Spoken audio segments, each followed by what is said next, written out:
Rien qu'en Belgique, tu as à peu près 35 femmes qui se suicident chaque année, liées à ce phénomène-là de l'accouchement traumatique. C'est pas nécessaire que le conjoint soit autant expert que la femme. C'est reconnecter son chéri à ce qui se passerait s'il fait rien. Quand la mère va mal, toute la famille descend avec. Un conjoint qui est bien préparé, c'est déjà un conjoint qui sait surtout ce qu'il ne doit pas faire. Que faire si mon conjoint n'est pas au même stade que moi dans mon accompagnement, mon envie de me préparer? Charlotte nous a concocté aujourd'hui un programme de folie. Bienvenue dans ce nouvel épisode. Salut Charlotte. Hello Emma. Est-ce que le titre, je l'ai dit comme il faut? Oui, c'était exactement ça. C'est exactement ça. Bravo. Alors, pourquoi on parle de ce sujet-là aujourd'hui? C'est vrai que c'est... Alors nous, on le voit, moi je le vois dans le mastermind, et même de façon générale en dehors aussi. C'est souvent un grand sujet parce que les femmes sont souvent plus actives dans la préparation que les conjoints. Bien sûr, il y a toujours les exceptions qui confirment la règle, mais justement, les femmes sont plus actives et les hommes un peu plus en recul. Le thème d'aujourd'hui, ça sera du coup comment faire, ou comment l'accepter, ou comment trouver une bonne balance si mon partenaire avance pas à la même vitesse que moi dans la préparation. Ou n'avance pas du tout, en fait. Ou n'avance pas du tout.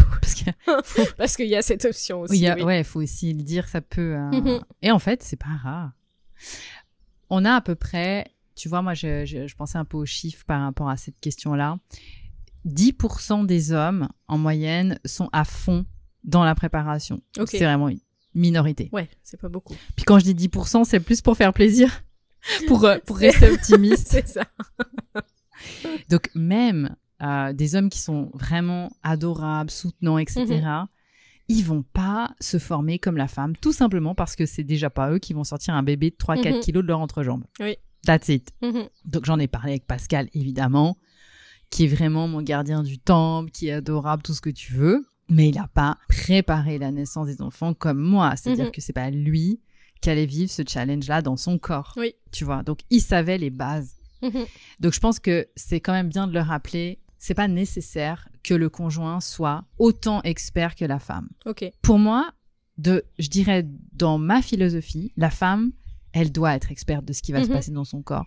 Parce que c'est elle qui va le vivre et elle doit être experte juste pour ne pas avoir la peur qui monte, tu vois. Pour comprendre ce qui est normal et ce qui l'est pas. Le conjoint, lui, il y a des choses, il n'aura pas forcément besoin de les savoir.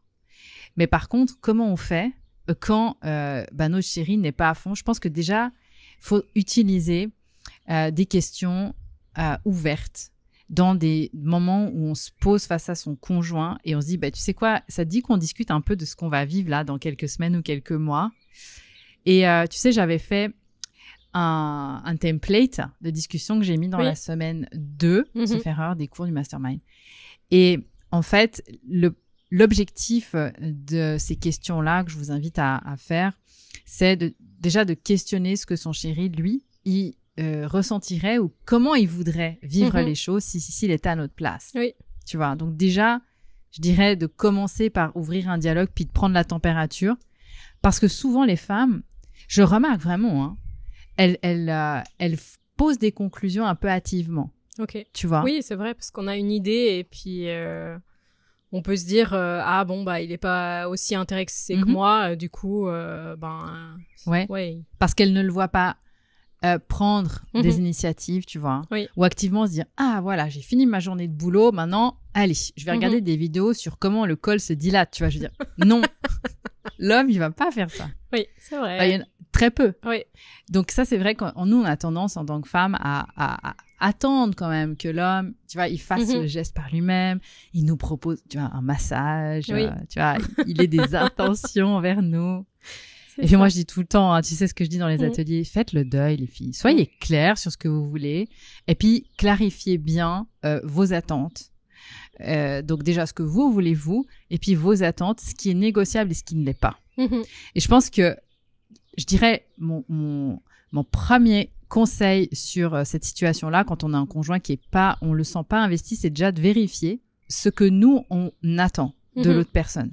Mais vraiment. Oui. Et pourquoi on attend certains points? Parce que des fois, si c'est pas clair, et d'où l'importance aussi d'être accompagné, je pense que c'est important parce que faire ce travail seul, c'est compliqué, tu vois, parce que tu peux dire, bah moi j'attends ça, mais t'as pas un feedback de quelqu'un qui te dit, ouais, mais ça, tu vois, ma chérie, c'est peut-être pas nécessaire. Regarde plutôt ça comme ça. Ah oui, mais j'avais pas vu ça. Ben ça, par contre, ça il faut. Et tu me l'as pas mis sur ta liste, tu vois. Oui, de l'engagement, ouais. Donc être clair sur ce qu'on attend de l'autre, et puis organiser. Je crois que la base c'est l'organisation. On n'attend pas d'un conjoint qui soit à fond dans le premier trimestre ni dans le deuxième. En général, c'est un peu du last minute, souvent pour les hommes. Hein. Oui, parce que c'est aussi pas eux qui portent le bébé, donc c'est plus... c'est abstrait. C'est plus abstrait, ouais. Et puis, la femme, elle a toute la grossesse, elle sent des changements dans son corps, hein, tu vois, c'est ça. Lui, il va souvent se rendre compte qu'il y avait un bébé le jour de l'accouchement, et puis certains, ça peut prendre du temps. Par contre, ce qui est important, et là, il y a quand même beaucoup de femmes qui ont compris le truc, je le redis pour celles qui osent pas ou qui n'ont pas encore pensé, c'est de faire écouter des témoignages d'hommes sans mettre son chéri devant le témoignage. Ok. C'est-à-dire que nous, on a beaucoup de filles qui nous disent, bah moi, je le passe dans la maison. Oui. Je mets le son un peu fort. Ouais. Et puis, alors, le truc qui marche super bien, c'est des témoignages d'hommes qui parlent de leur femme qui a fait une dépression du postpartum parce qu'elle a mal vécu son accouchement. Ouais. Quand ces hommes-là témoignent en disant, ben moi, pendant le postpartum, ma femme, elle était tellement au bout du rouleau qu'elle s'occupait pas du bébé. J'ai dû jouer le rôle du papa et de la maman et je me suis tapé toutes les tâches ménagères et c'est moi qui faisais tout dans la maison. Ah non, j'ai pas envie de ça en fait. Ah bah du coup, je vais m'occuper avant. Je peux te dire que, chérie, tu t'écoutes quoi? Hein? Tout d'un coup, il y a un petit intérêt. Ça devient beaucoup plus... Oui. Ah bah tiens, je me sens concernée par ce qui peut peut-être se passer dans ma vie si ça se passe pas comme on aimerait que ça se passe. Comme ma chérie aimerait que ça se passe, tu vois. Donc, je pense qu'il y a deux approches et ça dépend du caractère de son chéri. T'as soit reconnecter la personne à ce qui se passe si elle fait quelque chose, soit, ce qui est hyper, hyper efficace, c'est reconnecter son chéri à ce qui se passerait s'il fait rien. S'il fait rien. le coût de l'inaction. C'est ça. Et il est vraiment très cher. Je crois que pour moi, dans la vie d'une femme et d'un couple, s'il y a bien un coût de l'inaction ultime, c'est celui de ne pas se préparer à la naissance parce que les répercussions sur le postpartum, et donc dans la période du postpartum, tu as le baby clash qui est dedans pour un couple sur 4, hein, eh bien, il est énormissime. Et tu te souviens, j'avais parlé aussi des statistiques de divorce, parce que bon, le baby clash, c'est 25% des couples dans les 12 mois qui suivent la naissance du bébé. Ok. Mais les chiffres de séparation de divorce, c'est 46% à peu près. C'est énorme. Pic quand l'enfant a 6 ans. Il y a un pic de séparation, de divorce. Que les couples soient mariés ou pas, ça change pas parce qu'on est entre 45 et 46% dans les deux groupes. Donc, tu vois, c'est la même chose. Je crois qu'aujourd'hui, les gens, ça les dérange pas du tout d'être mariés pour se dire, bon, ben, on va divorcer, ça les retient pas. Mais d'après mes recherches, ce qui retient les couples mariés, c'est surtout le fait où les couples qui ont eu un enfant, qui se sont pas séparés dans les 12 mois, bah, se dire, bon, bah, on va rester ensemble pour l'enfant. On le laisse grandir. Donc, allez, quand l'enfant a à peu près 6 ans, on le voit majoritairement, c'est là que les séparations ont lieu. Donc voilà comment on peut agir avec son chéri si il est complètement à côté, c'est-à-dire de le reconnecter avec l'importance d'un accouchement bien vécu pour la mère, parce que quand la mère va mal, toute la famille descend avec. Et à l'inverse, quand la mère va bien, la famille va bien. Et ça, c'est une éducation à faire auprès des hommes. Alors, de nouveau, si on a un chéri qui a l'esprit ouvert, bah, on peut y aller frontal. Chérie, il faut qu'on parle. Avec des menaces. Avec des menaces. Je coupe le foot. Enfin, c'est très cliché, mais faut le dire quand même. C'est ça. Il y en a qui reviennent de loin. Hein. Ou alors, ça peut être indirect avec un chéri un peu plus réticent, en mettant le volume à fond sur un témoignage d'un homme qui parle de sa femme qui a pas pu s'occuper du bébé. Je pense que ça, c'est quand même... On en a un sur la chaîne YouTube de Marie qui cumule en fait tout. Dans ce témoignage, il est extraordinaire parce que, enfin, il est horrible parce que c'est pauvre femme, parce qu'elle se sentait prête. En fait, on a eu le même parcours, elle et moi. Hein. C'est un parcours classique, premier bébé. Je me sens super prête. J'écoute des podcasts super connus. Alors du coup, c'était pas le mien parce que je n'existais pas à l'époque. Mais bon, voilà, je fais le truc on va dire conventionnelle. Ouais. Puis ça a fini en effet toboggan carabiné, césarienne, dépression du postpartum, et elle n'arrivait même plus à toucher sa fille tellement elle se sentait nulle en fait. Okay. Tu vois, elle n'arrivait même pas à changer une couche, rien. Donc ça a été vraiment extrême. Médicalisation pour la dépression, enfin ça a été loin. Oui, c'est allé loin. Mais c'est très courant. Et donc, juste, je fais une petite parenthèse parce que moi, j'aime bien quand même parler de chiffres, parce que là, c'est pas mon interprétation, parce qu'un chiffre, c'est factuel. La première cause de mortalité maternelle dans les 12 mois qui suivent un accouchement, donc la mortalité maternelle, on va dire que c'est, quand on prend les chiffres, c'est toujours à partir de la période de l'accouchement, plus 12 mois. Okay. On inclut tout. C'est pas les hémorragies du postpartum, c'est pas toutes ces choses-là médicales, c'est le suicide. Ouais, c'est quand même des chiffres affolants, quoi. Affolants. C'est le suicide. Rien qu'en Belgique, tu as à peu près 35 femmes qui se suicident chaque année. Tu vois, liées à ce phénomène de l'accouchement traumatique. Donc, un homme, qu'est-ce qu'on fait s'il s'agite pas? Eh bien, il va quand même falloir l'éduquer. Il faut l'éduquer. Ça, c'est clair. Il faut l'amener sur l'émission, il faut départ, il faut le faire regarder toutes ces choses-là. Oui. Bon, après, la bonne nouvelle, c'est que, comme tu dis, il n'a pas besoin non plus de tout suivre. Et je pense qu'il y aura des sujets qui l'appelleront plus que d'autres. Oui. On peut être préparé plus que son conjoint sans que ça veuille dire que lui, il s'en fiche totalement. Oui. Tu vois, il y a 2 choses qui sont importantes pour les chéris. C'est le fameux adage primum non nocere. En premier, ne pas nuire. C'est ça. Avant de te former, mon chéri, déjà ne me nuis pas, s'il te plaît. S'il te plaît. Ne perturbe pas le processus involontaire de la naissance. Bon, pour que la femme arrive à cette compréhension, il faut déjà qu'elle-même, elle ait déjà passé une étape sur la compréhension de ce qui se passe le jour de l'accouchement. Mais je dis toujours qu'en fait, finalement, un conjoint qui est bien préparé, c'est déjà un conjoint qui sait surtout ce qu'il ne doit pas faire.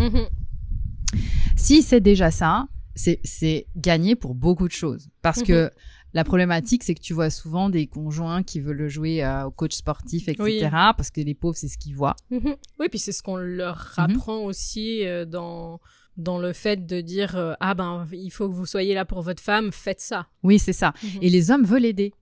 C'est ça qui est paradoxal. C'est que c'est difficile pour la majorité des hommes de s'investir avec leur femme dans la préparation. Et en même temps, quand on les questionne, ils veulent la soutenir. Presque, ils diraient, mais si je pouvais, moi, prendre ces douleurs, je le ferais. Et à la fin, il y en a beaucoup qui disent, je me suis senti impuissant. Donc, je pense que c'est vraiment important de rappeler aux hommes qu'ils peuvent trouver une antenne pour eux aussi qui reste à discuter entre hommes. Je pense que ça aussi, c'est très important. Nous, on le fait parce qu'on voit vraiment la différence d'attitude des hommes quand ils sont en atelier. En couple, c'est pas pareil. Quand ils sont entre hommes, ils se lâchent. Oui, puis c'est aussi, je pense, comme quand on fait des ateliers entre femmes, c'est aussi une énergie différente et on parle d'autre chose que s'il y avait des hommes aussi dans les ateliers. Ouais. Et puis, il y a des questions, certaines fois, qu'ils n'osent pas poser. Donc, souvent, ils vont rester un peu dans leur coin. Et quand ils voient qu'il y a d'autres hommes qui posent des questions, eh bien, ça permet aussi au conjoint de s'investir indirectement. Parce qu'on peut très bien se retrouver dans un groupe où il y a des hommes très actifs, qui sont à fond.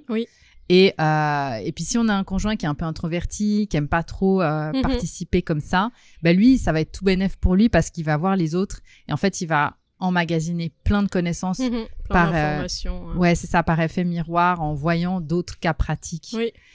Et d'où l'avantage aussi d'être dans des groupes où il y a des synergies. Parce que je remarque que les hommes aussi, ils apprennent beaucoup comme ça. C'est vraiment case study, tu vois. C'est lui, il a vécu ça, il s'est passé ça, il a géré ça comme ça. C'est très pratique. Si ça m'arrive à moi, je sais que je gère ça comme ça. Oui, faut que ce soit factuel en fait. Pour un homme, c'est vrai que on va rarement voir des hommes qui vont se mettre à faire des méditations, des préparations de ce genre-là, tu vois. Ça va plus être, ok, moi j'ai ma checklist de ce que je dois faire. Avoir des mémos, c'est pour ça que moi j'ai fait ce format-là, tu vois, pour les hommes, parce que comme ça ils ont leurs petits mémos. Parce que il y a ce côté, moi je suis un homme, j'ai besoin de savoir ce que je dois faire, je suis dans l'action. Et je pense que c'est un peu une nébuleuse pour beaucoup d'hommes, en fait, ces histoires de naissance. En plus, on a quand même, on vient quand même d'une culture au départ c'est des histoires, comme on entendait, de bonnes femmes. Tu vois, les hommes, bon, voilà, ils étaient juste là pour mettre les bûches dans la cheminée à la maison pour pas qu'il fasse froid pendant que la femme accouchait, tu vois. Et puis, entre une chose et l'autre, on s'est retrouvé avec des hommes dans les salles de naissance parce qu'il y a eu ces mouvements qui sont venus d'un coup. Et il y en a plein qui sont arrivés là, ils n'avaient pas du tout envie, en fait. Tu vois. Donc, je pense qu'il faut renouer le contact. Il ne faut surtout pas rester à ruminer dans son coin. Et savoir que aussi, je pense qu'il y a beaucoup de soutien qui doit venir du côté des femmes. On ne parle pas beaucoup, je trouve, de l'importance des groupes de femmes dans le soutien. Parce qu'en fait, la femme, elle a besoin de soutien. Elle n'a pas forcément besoin que son homme la comprenne sur tout. Mais elle a besoin d'être comprise surtout. Oui, parce que souvent, les hommes, ils ont plus tendance à vouloir trouver une solution. Oui. Alors que souvent, on a juste besoin qu'on nous écoute et puis qu'on nous dise ça va aller. Ouais. Les fameux martiens et vénitiennes. Oui, c'est ça. C'est vrai qu'il y a cette tendance-là. Cette énergie-là, on peut la retrouver aussi chez des femmes qui ont tendance à apporter plus de solutions que de l'écoute. Mais c'est vrai que dans des groupes de femmes, tu vas avoir ce phénomène OK, on est toutes un peu dans la même galère, tu vois. Oui. Et les vergetures, et les nausées, ou pour celles qui peuvent rencontrer des problèmes d'infertilité aussi. Et du coup, le fait d'être avec d'autres femmes qui vivent ça fait qu'on a moins besoin de tout partager dans l'investissement à la préparation avec son chéri. Il y a des choses qu'on va plus trouver efficaces entre femmes. Donc, ça aussi, tu vois, c'est souvent un peu un manque de clarté sur les possibilités. Oui. Parce que ce qui fait qu'on va se sentir soutenu par son chéri, c'est pas forcément que il doit tout faire comme nous. C'est juste de bien comprendre les zones où lui, il a, on va dire, sa place, son rôle. Pour moi, c'est vraiment, j'imagine toujours le gardien du temple. Oui. Et donc, déjà, le reconnecter avec ce qu'il ne doit pas faire, mais surtout, bien, je dirais presque faire comme un audit de l'état de ces fausses croyances. On en a parlé dans un épisode de podcast sur les fausses croyances, parce que les hommes, en fait, ils ont souvent tendance à penser que l'hôpital est plus sécuritaire. Parce que l'homme, pour lui, la machine, c'est mieux. C'est comme si la technologie, dans le regard de l'homme, est plus sécuritaire que tous ces trucs de bonne femme, holistique, musique, méditation, accouchement dans l'eau. C'est des trucs un peu perchés, tu vois. Un peu farfelus. Un peu farfelus. La femme, elle a plus tendance à aller vers ça parce qu'elle est dans sa sensibilité. Puis l'homme, tant qu'il va rester avec cette attitude non, il faut aller à l'hôpital, c'est plus sécuritaire, ils savent mieux que nous. Ouais, là, je dirais, il y a des grands warnings. Il faut prendre le taureau par les cornes. Et là, le remède ultime, c'est un Webi sur l'effet toboggan. Et là, on est direct voilà, dans le donc, sujet. Si les personnes qui nous écoutent connaissent pas ça, faut aller voir sur la chaîne YouTube parce que j'en ai quantité astronomique d'explications sur l'effet toboggan parce que ils savent pas. Donc forcément, c'est ça. Et ça peut aussi impacter l'homme, aussi bien que la femme. Oui. Et d'ailleurs, c'est le sujet d'un autre épisode de podcast. L'effet toboggan, ça existe pour les hommes. Bien évidemment. Oula, mais il y a quantité à dire, c'est pour ça qu'on va en faire un épisode spécial. Mais je pense que la première des choses, c'est quand on a un conjoint qui est pas du tout avec nous, c'est de mettre à plat, comme sur une map, tout ce qu'on veut vivre déjà, son projet. Qu'est-ce que je veux vivre, moi, comme accouchement? Bon, les personnes qui écoutent ce podcast veulent l'accouchement naturel déjà. C'est quoi, pour moi, un accouchement naturel? C'est quoi, précisément? C'est pas juste, parce que certaines fois, je l'entends, c'est juste un accouchement sans césarienne. OK, déjà, c'est quoi, pour moi, un accouchement naturel? OK. Ça, une fois que j'ai bien défini le tableau de ce que je veux vivre, OK, maintenant, qu'est-ce que j'attends de mon chéri dans ce moment-là? Quel est son rôle à lui? Et est-ce que j'ai bien défini ce qu'il doit faire et surtout ce qu'il ne doit pas faire? Parce qu'en réalité, la liste de ce qu'il doit faire, elle est infime. Comparé à l'autre. Ouais. C'est contre-intuitif. Mais pour moi, c'est logique maintenant. Oui. Mais je me rends compte c'est vrai qu'on se dit plus, moi j'aimerais que tu fasses ça. Mais en fait... Très peu à faire. Ouais. Par contre, beaucoup à être. Et ça, pour que l'homme soit dans cette attitude qui va porter l'espace et protéger tout l'espace de la naissance, de tous ces missiles qui peuvent perturber ce processus de la naissance, lui, il doit pas être dans ses peurs. Oui. Pour pas être dans ses peurs, il faut qu'il connaisse les fondamentaux de la physiologie et, à l'inverse, de l'effet toboggan. Donc, il n'a pas besoin d'avoir un cours sur la gestion de la douleur. Lui, on va pas lui demander ça. Hein. Il n'a pas besoin d'avoir un certain type de préparation, mais par contre, il y a des choses fondamentales qu'il doit savoir. Oui. Sinon, ce qui peut se passer, c'est que lui, il va se retrouver à perturber ce processus-là sans le vouloir. Et puis la femme, même si elle a compris ou pas ce qui s'est passé, elle va finir avec un accouchement qui va lui laisser un goût amer, voire traumatisé par ça. Et après, ça va créer des tensions dans le couple parce que, qu'on ait conscientisé ou pas le truc, on va en vouloir à son chéri, c'est un grand classique hein, quand même. Oui. Il faut vraiment sensibiliser les hommes. Il y en a de plus en plus quand même. Bon, après, c'est encore une bonne nouvelle, c'est que au lieu de dire aux hommes, il faut absolument que vous fassiez cette liste longue de je sais pas combien de points, en fait, il n'y a pas autant à faire que ça. Non, c'est la bonne nouvelle, effectivement. Et il faut juste, peut-être, on peut rappeler les fondamentaux de ce qui devrait, par exemple, dans le mastermind, regarder comme contenu vraiment important. Et je pense que ça va réduire aussi beaucoup c'est ce qu'on fait, l'expectative. C'est vrai que c'est ce qu'on fait quand on a justement une demande comme ça. Oui, mais qu'est-ce que mon conjoint doit regarder comme cours, vraiment le minimum vital. Moi, je dis toujours, déjà à la semaine 1 sur la physiologie, de base. Oui, pour savoir aussi comment le corps il fonctionne. Oui. Parce que tu vois, très rapidement, les hommes, ils arrivent à savoir, mais ma femme, quand elle fait ce genre de cri ou quand elle a ce genre d'attitude, c'est pas pour rien qu'on a fait des fiches techniques avec on voit tous des critères, tu vois, c'est factuel. Si votre femme, elle a ce genre de position, ce genre d'attitude, ce genre de son dans les cris, elle est sûrement à cette étape-là de la dilatation du col, même si on n'est pas toutes de nouveau calibrées, il y a des tendances. Donc, ils ont des repères et ça, faut les avoir. Ouais, c'est ça. Évidemment, la semaine 3, c'est sur l'effet toboggan. Donc ça, il faut avoir les bases. Pas besoin de faire toute la semaine, mais il y a quand même des bases à comprendre. Oui. Et puis, après, moi, je sensibilise beaucoup les hommes sur le postpartum. Il y a aussi le cours sur la foire aux questions des papas qui est fait par Pascal. Parce que là, c'est toujours les mêmes questions des hommes, tu vois. Donc ça, c'est, tu vois, finalement, sur tous les cours, il n'y en a pas tant que ça qui sont indispensables. Une fois que l'homme, il a ça, mais c'est bon, c'est gagné. En fait, c'est vraiment gagné. Puis je pense qu'une fois que les hommes, ils savent vraiment ce qu'ils ont à faire, ils sont investis, en fait. Souvent que c'est trop nébuleux, ils savent pas.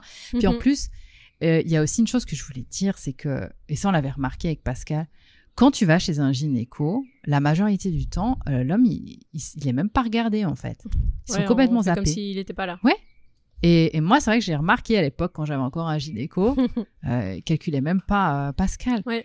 Et c'est vrai que je tire mon chapeau aux sages-femmes libérales parce qu'il y a quand même une attitude qui est différente. On prend en compte le couple ensemble, l'homme, il est inclus. Et ça, je pense qu'il faudrait peut-être aussi se questionner. Est-ce que la personne qui fait mon accompagnement a inclus l'homme dedans, tu vois ? Moi, aujourd'hui, ça me semblerait inimaginable de pas avoir les hommes, tu vois, dans le processus. Donc, il faut qu'ils aient des contenus pour eux. Il faut qu'ils aient quelqu'un qui s'intéresse à eux aussi, tu vois. Donc, il y a plein de choses à faire. Je pense qu'on a récolté des trucs et astuces. Dites-nous dans le chat. Enfin, je dis dans le chat, dans les commentaires ou dans les avis.